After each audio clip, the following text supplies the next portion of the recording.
할렐루야. 벌써 한 주간의 뒷부분으로 우리가 가고 있습니다. 오늘 하루도 힘내시고 성령의 인도하심 받는 귀한 하루가 되시기를 주의 이름으로 축원을 드립니다. 우리가 지난 시간에 우리가 평생토록 하나님의 공의 위에 서는 자가 복이 있다 하는 것을 우리가 살펴봤습니다. 범죄함이 있다면 즉시 회개하고 그리고 하나님께로 돌이키는 것이 복 있는 삶으로 나가는 비결입니다. 다른 게 있겠습니까? 그런데 만약에 우리가 그렇게 하나님께로 돌이키지를 못하고 자꾸 머뭇거립니다. 자꾸 망설여요. 자꾸 핑계를 갖다가 댑니다. 그러면 그렇게 머뭇거리고 핑계대면 과연 어떻게 될 것인가? 오늘 말씀을 우리가 같이 한번 묵상해 보기를 원합니다. 하나님 말씀 잠언 11장 20절 같이 보시겠습니다. 마음이 굽은 자는 여호와께 미움을 받아도 행위가 온전한 자는 그의 기뻐하심을 받느니라. 아멘. 마음이 굽었다. 우리말 성경에 이렇게 써 있는데 번역된 히브리어가 무엇이냐? 이케쉐 레브 이렇게 되어 있습니다. 이케쉐 레브. 마음이 꽈배기 마냥 비비꼬였다. 그런 뜻이에요. 어떤 사람이 그 마음 심보가 꽈배기 마냥 비비꼬인 사람일까요? 자기가 잘못한 것이 있습니다. 범죄함이 있어요. 그런데 끝까지 사과하지 않거나 아니면 끝까지 하나님 앞에 인정하지 않는 사람들이 있죠. 사람 앞에서도 하나님 앞에서도 자기의 잘못을 깨닫지도 못하고 깨달아도 인정하지도 않고 그런 사람들이 있습니다. 끝까지 우기는 거예요. 여러분, 그런 사람들이 바로 이케쉘 레브, 마음이 비비 꼬인 사람들입니다. 자기가 잘못한 게 있는데 하나도 나 잘못하지 않았다고 우기는 사람이, 그의 마음이 심보가 아주 고약한 사람이라고 우리가 그러잖아요. 영적으로도 똑같습니다.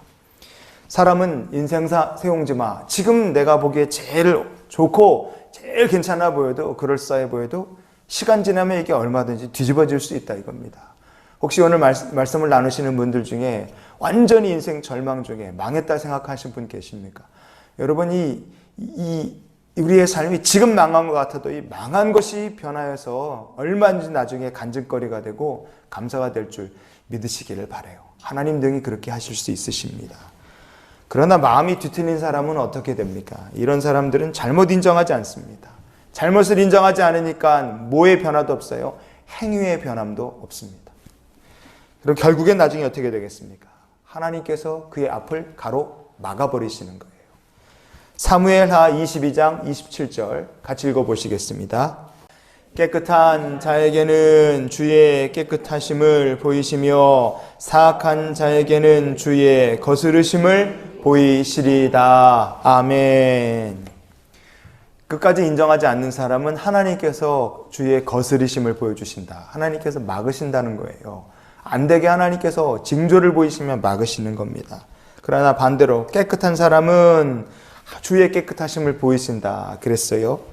어떤 사람이 깨끗한 사람일까요? 하나님 보시기에 자신의 죄와 허물이 있다면 그 끝까지 우기지 않고 인정하는 사람입니다. 하나님, 제가 범죄했습니다. 하나님, 제가 어리석었습니다. 하나님, 제가 하나님의 뜻을 구하지 못하고 주님의 뜻을 거슬렀습니다. 주여 나를 용서하소서. 이렇게 깨끗하게 항복하고 회개하고 하나님 앞에 돌이키는 사람입니다. 우리가 만약에 내 고집, 내 생각, 내 교만을 끝까지 내려놓지 않고 하나님 앞에 그냥 붙들고 있으면 어떻게 됩니까? 막으시는 거예요. 그런데 반대로 항복하면 어떻게 됩니까? 하나님께서 놀라운 일을 우리 앞에 보여주시는데 보이지 않고 깨닫지 못했던 하나님의 임재와 역사를 우리가 보게 될 줄 믿으시기 바랍니다. 그래서 그때부터 우리의 눈에 누가 보이는 거예요? 하나님의 역사하심이 보이는 거예요. 자, 예수님께서 말씀하신 거 읽어볼까요? 마태복음 5장 8절입니다. 마음이 청결한 자는 복이 있나니 그들이 하나님을 볼 것이며. 아멘. 여러분, 이 말씀을 우리가 이렇게 생각해 보면 좋겠어요. 우리 모두가 범죄하고 때로는 넘어집니다. 그건 엄연한 사실이에요. 우리가 경험하는 거 아닙니까? 목사건 장로건 권사집사건 아무리 마음에 불같은 뜨거움을 가지고 있어도 사람이 마음속에 범죄함을 늘 가지고 있어요. 연약하기 때문에 그렇습니다. 그런데 죄와 실수를 인정하고 우리가 넘어질 때마다 하나님의 도우심을 구하면 어떻게 되겠어요? 그럼 그 사람이 바로 마음이 청결한 자입니다. 다른 게 아니에요. 마음이 청결하다는 게 뭐겠습니까? 내가 이렇게 잘못한 것이 있구나. 하나님 나를 불쌍히 여겨주시옵소서.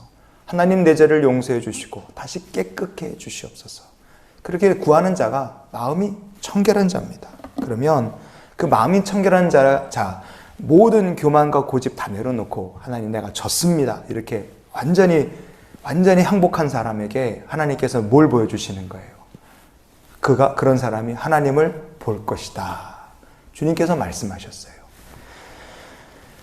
오늘 우리가 예배를 드리는데 혹시 여러분 근본적으로 중요한 결단을 해야 되는 순간, 결정을 해야 되는 순간에 혹시 서 계신 분이 계십니까? 제가 어젯밤에 늦은 시간에 전화를 한 통 받은 게 있는데 무슨 일을 결정해야 되려고 고민하시는 분의 전화를 받았어요. 그럼 우리가 고민할 때 해야 될 일이 뭡니까? 내 생각이나 내 판단이나 이런 거 다 이건 다 정답이 아니다 생각하고 하나님만이 나의 정답이시다. 그리고 엎드려 기도하는 게 그게 마음이 청결한 자가 되는 길인 줄 믿습니다. 그러면 어떻게 하면 됩니까? 마음이 청결한 자가 되면 하나님께서 하나님의 임재와 역사하시는 그 길을 보여주실 거예요. 우리 인생의 정답을 그렇게 찾아가는 성도가 되실 수 있기를 바랍니다.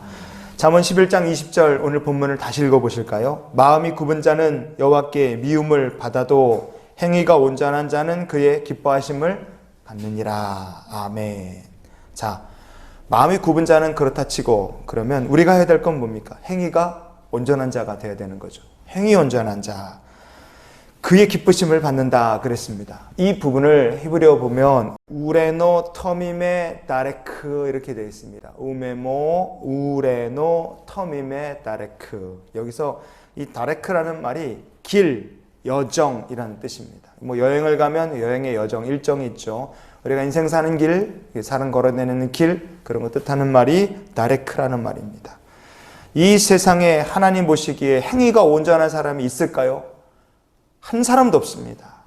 한 사람도 없어요. 그런데 어떻게 성경은 행위가 온전한 자가 그의 기뻐하심을 받을 것이다. 어떻게 말합니까? 행위가 온전한 사람은 한 사람도 없지만 그러나 그럼에도 불구하고 죄 있을 때마다, 죄 졌을 때마다, 죄로 인해서 넘어졌을 때마다 깨닫고 하나님 저의 행위를 불쌍히 여겨주시고 용서해 주시고 다시 붙들어 주시옵소서. 하나님께 다시 엎드리고 믿음으로 나가는 자예요. 죄가 있고 틀린 것이 있을 때마다 기도해서 고쳐가는 사람입니다.